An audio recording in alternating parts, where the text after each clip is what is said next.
Bien, alors nous reprenons nos travaux et nous accueillons aujourd'hui Mme Dial Muckle. Elle est directrice générale à la Fondation pour l'alphabétisation. Bonjour Madame. Bonjour Madame. Bienvenue. Merci de vous présenter dans votre Assemblée nationale cet après-midi. Alors, vous connaissez les règles du jeu, 10 minutes pour présenter votre point de vue. Par la suite, un échange avec les parlementaires, tout simplement. Je vous ferai signe quand il restera à peu près une minute à votre présentation de 10 minutes. Ça vous va? Parfait. Je ne sais même pas si je les atteindrai, parce que mon propos sera quand même relativement bref. À votre guise, à ce moment-là, on commencera les échanges plus tôt, sans problème. On vous écoute, chère madame? Alors, Madame la Présidente, Monsieur le Ministre, Messieurs, Mesdames les commissaires, que fait ici la Fondation pour l'alphabétisation? Créée en 1989 dans la foulée de l'année internationale de l'alphabétisation de 1990, la Fondation pour l'alphabétisation œuvre depuis près de 25 ans à sensibiliser le public à la problématique de l'analphabétisme au Québec. Sa mission s'actualise à travers des campagnes qui visent à sensibiliser les Québécois à la situation de l'analphabétisme et au faible niveau de littératie de la population québécoise, ainsi que sur ses conséquences sur le développement économique, social, politique et culturel de notre société. Selon les résultats de l'enquête internationale sur l'alphabétisation et les compétences des adultes, qui date de 2003, la prochaine enquête est attendue en 2013, à l'automne prochain, 49% des Québécois âgés de 16 à 65 ans ont des difficultés de lecture et n'atteignent pas le niveau 3 de littératie, qui est le seuil jugé minimal pour bien fonctionner quotidiennement dans une société de l'écrit. À travers cette population de 49 %, 800 000 personnes sont considérées comme analphabètes. Outre ces campagnes de sensibilisation, la Fondation a créé la ligne de référence Info Alpha, grâce à laquelle plus de 65 000 adultes de toutes les régions du Québec ont jusqu'à présent été aiguillés vers des ressources offrant de la formation en alphabétisation qui soit appropriée aux besoins qu'ils expriment. La Fondation est également résolument engagée dans la prévention de l'analphabétisme et la lutte au décrochage scolaire à travers son programme La lecture en cadeau, le bien connu. Depuis maintenant 14 ans, ce programme invite chaque année les Québécoises et les Québécois à acheter un livre neuf destiné à un enfant âgé entre 0 et 12 ans vivant en milieu défavorisé. Lors de sa dernière édition, en mai dernier, nous avons distribué 36 903 livres à 36 903 enfants dans toutes les régions du Québec. Depuis ses débuts, 323 000 enfants et leurs familles ont été rejoints à travers un livre de la lecture en cadeau. Au cours des dernières années également, en partenariat avec la Fondation Lucie et André Chagnon, nous avons accru la sensibilisation du public à l'importance de la lecture et du livre dans la vie des tout-petits de 0 à 5 ans. En 2012-2013, cette campagne a permis de remettre plus de 15 000 livres à des tout-petits. Dans les prochaines années, la Fondation pour l'alphabétisation créera une collection d'œuvres littéraires québécoises rédigées dans un langage accessible aux compétences et aux capacités de lecture des faibles lecteurs québécois. Cette initiative permettra, croyons-nous, de faire découvrir ou redécouvrir le plaisir de lire à quantité d'adultes qui ont abandonné la pratique de la lecture faute d'avoir accès à une littérature adaptée à leurs capacités. La Fondation pour l'alphabétisation a, au cours des années, développé une vaste expertise liée à la problématique de l'analphabétisme au Québec, à sa prévention ainsi qu'à la mise en place de divers projets et programmes visant à l'enrayer. C'est à ce titre qu'elle désire aujourd'hui apporter sa contribution au débat portant sur le prix de vente des livres neufs imprimés et numériques. Alors, probablement, vous demandez-vous à quel titre la Fondation pour l'alphabétisation, qui constitue en quelque sorte une voix importante des faibles lecteurs du Québec, souhaitait être entendue sur la question qui nous préoccupe aujourd'hui. Eh bien, cette question nous a interpellés à maints égards. Notamment, nous croyons que le rehaussement des compétences en lecture des Québécois devrait faire l'objet d'une politique intégrée, et je m'expliquerai un peu plus tard sur cette question. Donc, un éditorial qui est paru dans la presse du 3 décembre 2012 dans le journal La Presse, sous la plume d'Alain Dubuc, et qui était intitulé « Prix unique du livre, une bien mauvaise idée », nous a fait réagir et nous a conduit à émettre un avis sur cette question. On pouvait y lire « C'est un choix douteux, à plus forte raison au Québec qui a beaucoup de chemin à faire pour valoriser la lecture. Les Canadiens ne sont pas de gros lecteurs et à l'intérieur du Canada, c'est au Québec que les habitudes de lecture sont au dernier rang.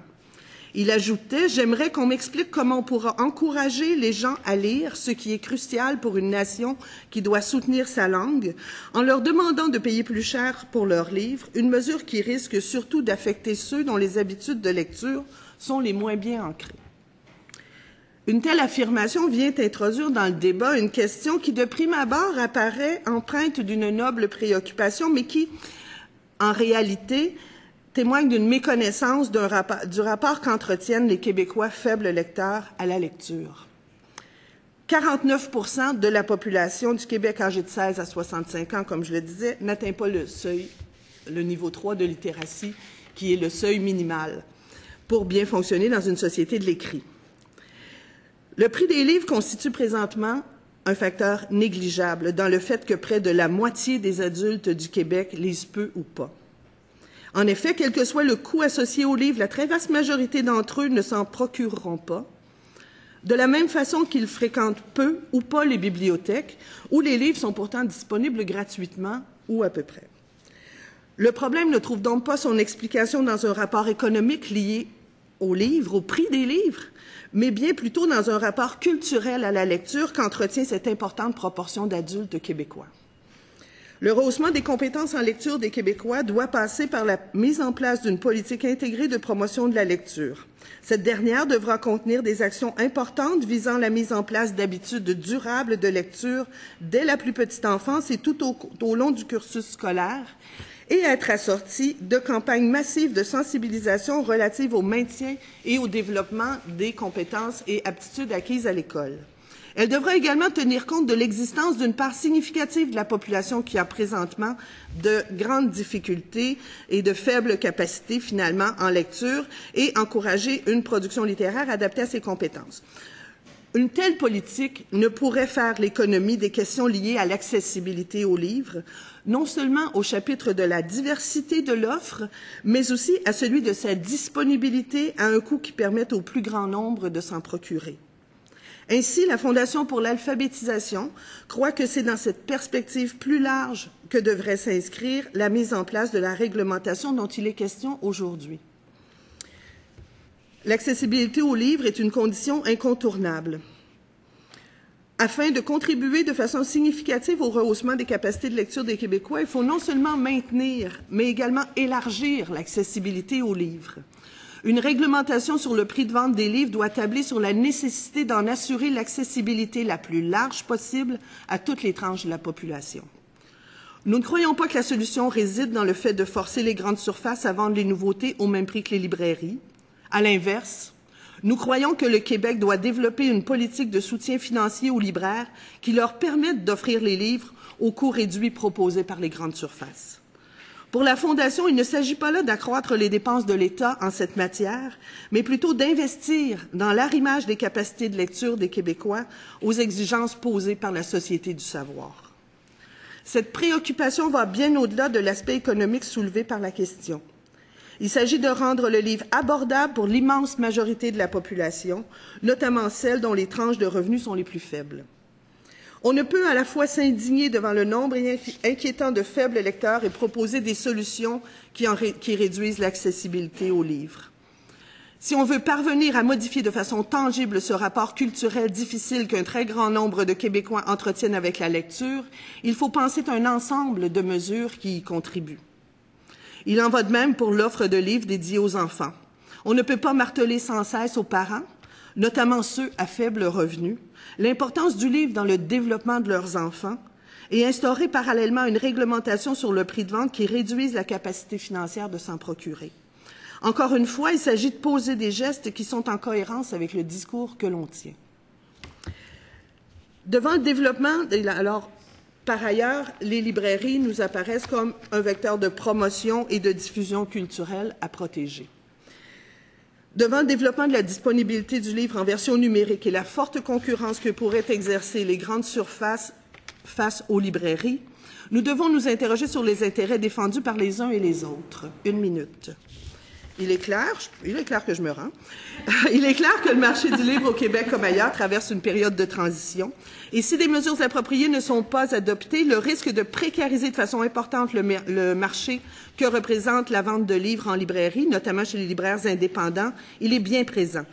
Alors, il faut poser des gestes au-delà des préoccupations économiques qui permettront la survie de ces entreprises.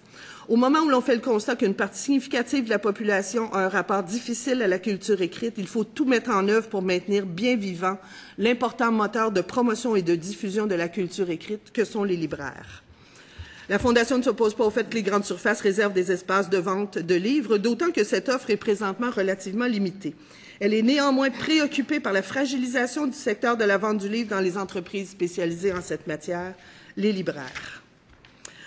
Alors, je conclurai donc, la Fondation pour l'alphabétisation croit que le Québec doit se doter d'une politique intégrée de promotion de la lecture afin de contrer l'accroissement continu du nombre de faibles lecteurs au Québec et d'affronter les défis posés par la société du savoir.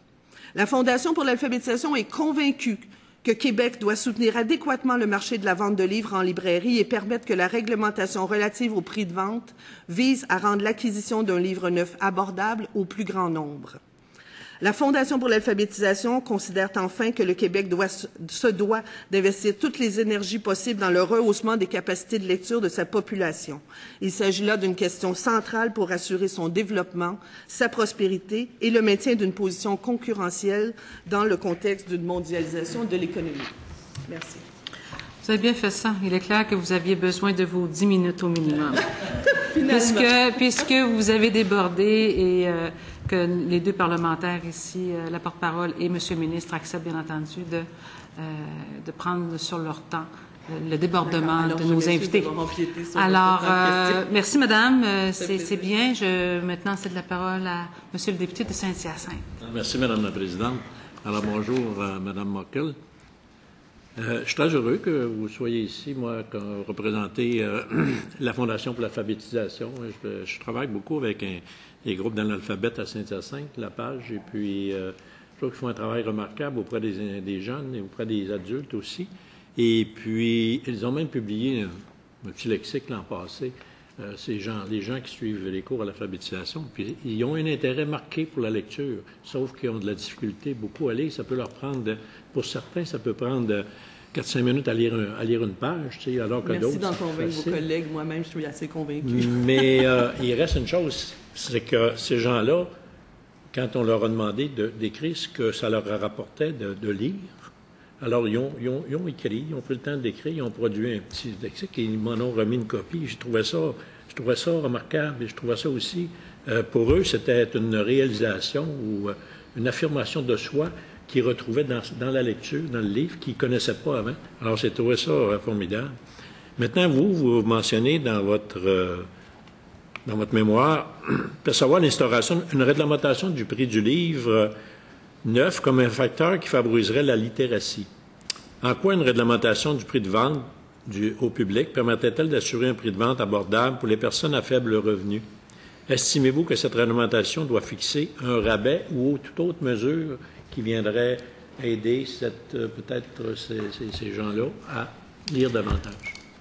D'abord, j'introduirai avec la question, au-delà du prix du livre, un des problèmes de nos libraires et de toute l'industrie du livre, c'est que la moitié de notre population ne lit pas. Alors, il est clair que pour accroître le chiffre d'affaires de quiconque vend des livres, ça prend des lecteurs. Cette parenthèse-ci étant close, je crois qu'il faut, quelle que soit la politique, qu'elle contribue à faire en sorte que le livre soit disponible au plus bas prix possible et au prix le plus abordable possible, et que, comme je le dis dans mon mémoire, je crois que l'État québécois devrait soutenir adéquatement le marché des librairies pour leur permettre de vendre au prix des grandes surfaces, plutôt que d'obliger les grandes surfaces à vendre à un prix unique qui serait celui auxquels sont obligés de s'astreindre les librairies à cause des facteurs économiques qui entourent cette industrie-là. C'est le point de vue que je mets de l'avant. OK. Merci. plus il sera abordable, plus il sera accessible et plus on verra de gens se réapproprier ce rapport au livre et à la lecture qu'ils ont perdu pour plusieurs. Ce que vous voulez dire, je comprends bien ce que vous voulez dire, c'est que la réduction du prix que vous voulez mettre en librairie, ça serait au gouvernement d'absorber cette baisse-là pour justement pas nuire aux libraires qui ont déjà de la difficulté à arriver avec les prix actuels. Voilà, c'est ce que je dis, et je dis que cela ne constitue pas une dépense, mais constitue un investissement. Merci, j'ai bien compris. Merci, Monsieur le député de Bonaventure. Merci, Madame la Présidente. Bonjour, Madame. Dans votre mémoire, page 3, vous dites « Le problème ne trouve pas son explication dans un rapport économique lié au prix des livres, mais bien dans le rapport culturel à la lecture qu'entretient cette importante proportion d'adultes québécois. » Moi, la question que je vous pose, c'est, selon vous, quels sont les déterminants qui construisent un rapport culturel à la lecture qui peut être problématique ou tout le moins rébarbatif? On parle de 49 %, c'est beaucoup. Quant à moi, on en est aujourd'hui à faire le constat que la moitié de notre population éprouve de sérieuses difficultés de lecture. La solution ne réside pas ni dans le prix unique du livre, ni strictement dans des politiques particulières qui assortissent l'enseignement du français, ni non plus strictement dans des politiques qui rendraient accessible une accessibilité plus grande aux livres, par exemple en bibliothèque. Pour nous, la solution réside, et j'en prends toujours pour exemple, il y a 30 ans, il n'y a pas un Québécois, ou à peu près, qui portait un casque de sécurité. Il n'y a personne qui se préoccupait de boire dans son auto, ne portait pas la ceinture de sécurité. Ce sont un ensemble d'habitudes qui ont été créées par des campagnes de sensibilisation qui ont fait réaliser aux gens l'importance de la sécurité. Comment ne pouvons-nous pas penser, créer de telles campagnes sur l'importance de la lecture et les conséquences tout aussi graves pour les individus que puisse avoir le fait de ne pas avoir un casque de vélo? Ça ne le tue pas, mais ça ne lui fait pas une très belle vie non plus.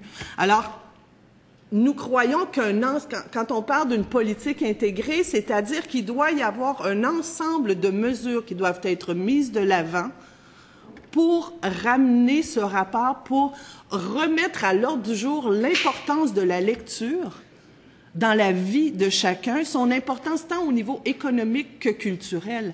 Et cette dimension-là, elle est abandonnée. Si je peux me permettre de continuer juste un peu, il est désormais démontré que pour un très grand nombre d'étudiants qui terminent leurs études secondaires ou même collégiales et même dans certains cas universitaires, ils ne lisent plus après.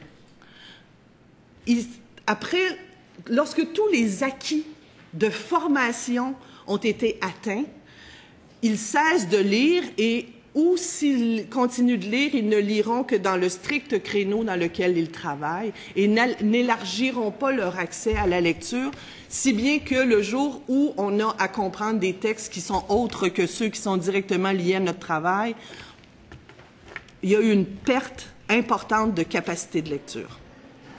Et surtout de compréhension. Tout le monde décode. Hein? Au Québec, il ne faut pas s'en faire, tout le monde décode. C'est pas tout décodé. Il faut pouvoir comprendre ce qu'on lit et pouvoir réinvestir cette information-là. Et c'est là que le bas blesse. Mais ma question, c'est pourquoi les gens ne lisent plus? Vous avez élaboré une stratégie sur des campagnes de promotion pour réintégrer les habitudes de lecture, le goût de la lecture, mais selon, à la lumière de vos connaissances... Je ne pense pas que les gens ne lisent plus. Les gens n'ont jamais tant que ça plus lu qu'aujourd'hui. Ce sont les exigences qui sont posées par la société d'aujourd'hui qui viennent nous faire dire que les compétences, détenir d'importantes compétences en lecture, c'est désormais un prérequis incontournable si on veut pouvoir faire son chemin dans face aux exigences de la société québécoise d'aujourd'hui et de n'importe quelle société industrialisée de toute façon, il faut détenir aujourd'hui des capacités de lecture que nous n'avions pas à détenir il y a 30, 40 ans, là où les exigences du marché du travail étaient autres, où le rapport à la culture était également différent. On est tout à fait dans des paradigmes différents de ceux qui étaient là quand moi-même j'ai fait mon école secondaire, par exemple. Et à vous regarder, sans doute, plusieurs d'entre vous. C'est pas les mêmes exigences, hein? C'est pas les mêmes exigences. Bref, ce que vous nous dites, c'est qu'il y a comme une dichotomie entre les exigences d'une société technicienne du savoir, de l'écrit, du savoir, et les moyens qui sont mis en place pour permettre à une partie de la population de s'arrimer aux exigences. Tout à fait. Et de ramener à l'ordre du jour cette importance de la lecture, au-delà de ce que ça peut signifier pour une grande portion de la population en termes de contraintes. La lecture est pour une grande partie de la population associée à la contrainte, associée à l'apprentissage de la lecture à l'école, par exemple, où c'est essentiellement des lectures obligatoires qui sont nécessairement suivies d'un examen, d'un contrôle, La lecture pour le plaisir ne s'est pas développée et risque peu de se développer chez les gens qui ont haï l'école, disons-le, et chez les gens qui n'ont pas vécu dans des milieux qui leur ont permis cette ouverture et cette stimulation à un univers culturel plus large, notamment la lecture. Écoutez, on pourra en discuter encore longtemps. Mais... Je vous jure, si vous voulez, on poursuit la commission un peu plus tard. Bon, j'arrête ça. Merci beaucoup. Merci, madame. Merci beaucoup. Alors, la parole est à la députée de Laporte. Merci, madame la présidente. Bonjour, madame Moncol. J'ai des chiffres ici qui démontrent on parlait de 2004 à 2009, une baisse de la lecture régulière du livre. On parle chez les femmes de 4,1 %, chez les hommes 4,3 %, chez les détenteurs d'un diplôme universitaire 1,2 %, chez les détenteurs d'un diplôme collégial 0,5 %. Est-ce que aujourd'hui votre lecture, c'est quoi de 2009 à 2013? Le niveau de la littératie, c'est quoi aujourd'hui avec ce que je viens de vous mentionner? Écoutez, les nouveaux chiffres de l'enquête internationale vont être publiés en 2013 et je vous dirai que je ne suis pas d'un optimisme à tout crin. Je ne pense pas que nous ayons, à travers les 10 dernières années, que nous soyons parvenus, à travers les 10 dernières années, à réduire de façon significative le nombre de faibles lecteurs au Québec.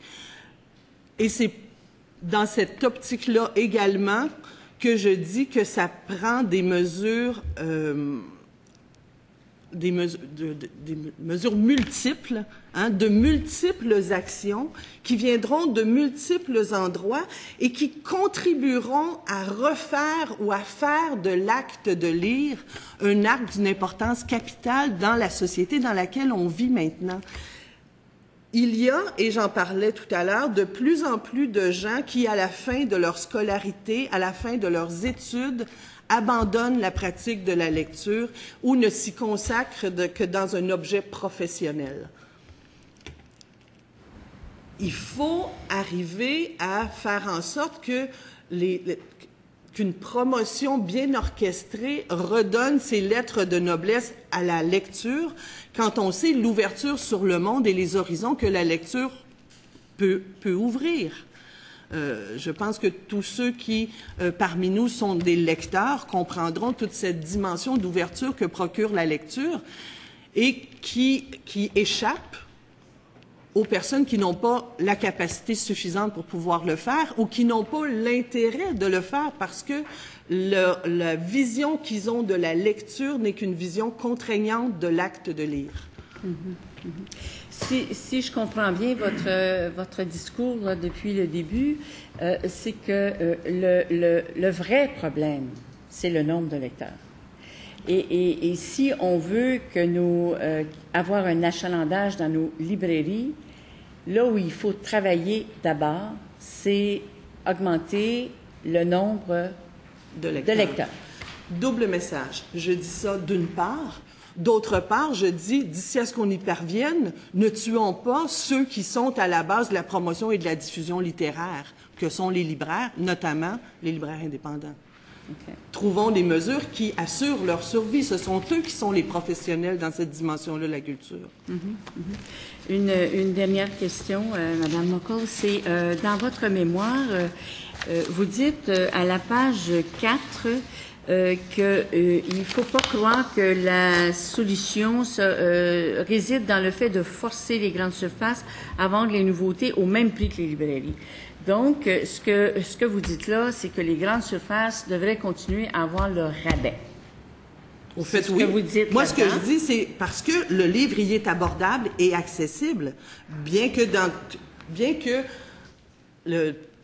pour avoir vu ce qu'il y a de disponible dans les grandes surfaces, on ne peut pas dire qu'il y a une grande diversité dans le choix de l'œuvre, on s'entend. Je suis d'accord. Et d'autre part, ce que je dis également, c'est de permettre aux libraires de pouvoir appuyer ce prix-là, de pouvoir vendre les prix, de pouvoir vendre les livres au prix auxquels ils sont offerts dans les grandes surfaces, de pouvoir les soutenir de telle sorte que cela soit rendu possible, non pas dans une optique stricte. Bon, soutenir économiquement, les librairies devraient appartenir à l'État et, par ailleurs, qu'ils continuent à contribuer à l'accessibilité aux livres à un prix abordable. Okay. C'est ça que je dis. OK. Et à la page 5 de votre mémoire, vous dites, oui, il devrait y avoir une réglementation des prix, mais s'il y a réglementation des prix, du prix du livre neuf, ça veut dire qu'il n'est plus offert à rabais de 35 là, ou 20 ou peu importe le rabais, dans les grandes surfaces. Alors, vous dites une chose, mais en même temps, en disant l'autre, vous venez de... Ce que je dis, c'est que la réglementation devrait non pas être celle qui nous est proposée, mais devrait plutôt être celle qui permette aux libraires de vendre au prix le plus bas. D'accord, je vous comprends. Parfait. Et merci, Madame. Ça me fait plaisir. Madame la députée de Montarville. Merci beaucoup, Madame la Présidente. Merci infiniment pour votre mémoire. Merci de vous être déplacée et... Vous mettez le doigt sur une chose dont on n'aime pas beaucoup parler au Québec. On n'aime pas. C'est pour ça que je suis ici.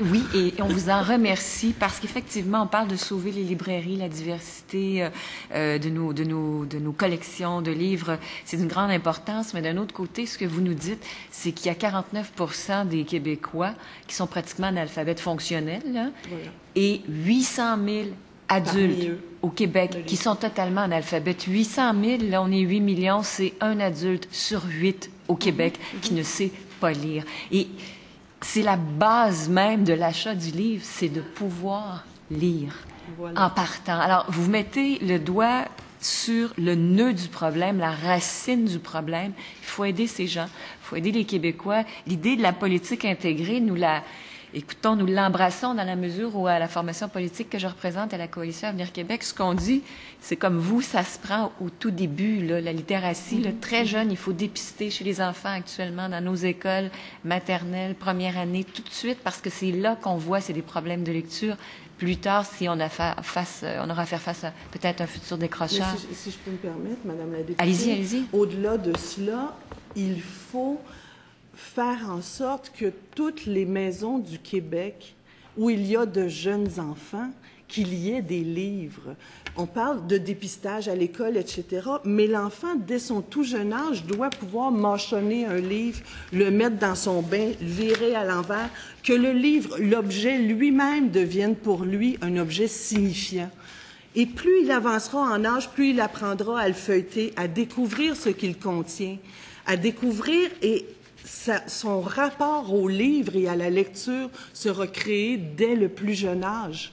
Même avant le dépistage de quelques problèmes que ce soit, si toutes nos familles au Québec avaient des livres qui soient mis à la disposition des petits-enfants dès leur plus jeune âge et qu'on puisse leur raconter des histoires et qu'ils puissent eux-mêmes jouer avec, les tripoter, les déchirer, on s'en fout. On aurait déjà un rapport à la lecture chez les générations montantes qui serait fort différent. Et que ce nombre soit si élevé, un adulte sur 8, Quelle est la racine de ça? Est-ce culturel? Est-ce un manquement au niveau des programmes éducatifs, l'école, C'est c'est un ensemble de raisons, bien sûr, mais il y a, dans, je dirais, la majorité des cas des personnes qui sont aujourd'hui analphabètes sont issus de milieux qui l'étaient eux-mêmes, où il n'y avait pas, ou s'ils ne l'étaient pas, n'avaient aucune conscience de l'importance de la présence du livre ou de la stimulation à la lecture, si bien que cette dimension-là de notre vie de lettrés que nous avons tous appris à découvrir jeunes, ils ne l'ont pas découvert et ils sont issus de familles dont les parents, souvent, eux-mêmes ne l'ont pas découvert avant. Alors, on est là dans une transmission intergénérationnelle, dans une boucle sans fin, et c'est pour ça que je dis qu'il faut poser des gestes drastiques pour en arriver à briser ce cercle-là. Merci, madame. Merci beaucoup. Madame la députée de Gouin. Vous êtes éloquente et vous ne serez pas tellement surprise d'apprendre que je suis d'accord avec beaucoup de choses que vous dites, pas tout. Toute cette problématique, en fait, on va appeler les choses par leur nom, de la pauvreté, très souvent, associée à la question de l'analphabétisme. C'est pas nouveau pour moi et vous en traitez fort bien. Là où j'accroche, c'est quand vous dites il faudrait pas rendre les choses encore plus difficiles pour les gens. C'est sûr, dit comme ça, vous avez raison, mais je vous soumets quand même que les gens dont nous parlons auront de la difficulté de toute façon à aller chez Costco parce qu'ils n'ont pas de voiture et qu'ils ne peuvent pas payer la carte d'adhésion. Je suis pas certaine qu'on parle de ces personnes-là lorsqu'on parle de l'acheteur ou surtout l'acheteuse de chez Costco là, qui va aller acheter le best-seller. Donc, je suis pas certaine que lorsque vous dites « nous nous opposons à la réglementation proposée, c'est-à-dire les 9 premiers mois là, de la sortie d'un best-seller », je suis pas certaine qu'on résout quoi que ce soit en refusant cette problématique-là. Par contre, quand vous dites soutenir la librairie comme lieu culturel, soutenir les écoles, le développement des enfants, c'est vraiment bien difficile d'être d'accord. Et je vous pose la question suivante. Ne craignez-vous pas qu'en ne réglementant pas le prix de la nouveauté dans les grandes surfaces, on en vienne à tuer finalement cette petite librairie que vous aimez et que les grandes surfaces, à ce moment-là, en situation de monopole, vont nécessairement monter leur prix. Alors, on ne sera pas plus avancé. Ne craignez-vous pas cela? Je vous dirais que je ne suis pas moi-même économiste. Je suis moi-même humaniste. Et donc, que cet ensemble de considérations-là qui sont sur un rapport beaucoup plus fin aux conséquences économiques de telle ou telle mesure m'échappe en partie. C'est pourquoi mon propos tourne beaucoup plus autour de le rendre accessible et abordable. Et que peu importe la politique qui entourera la façon de réaliser cet objectif-là, j'achète.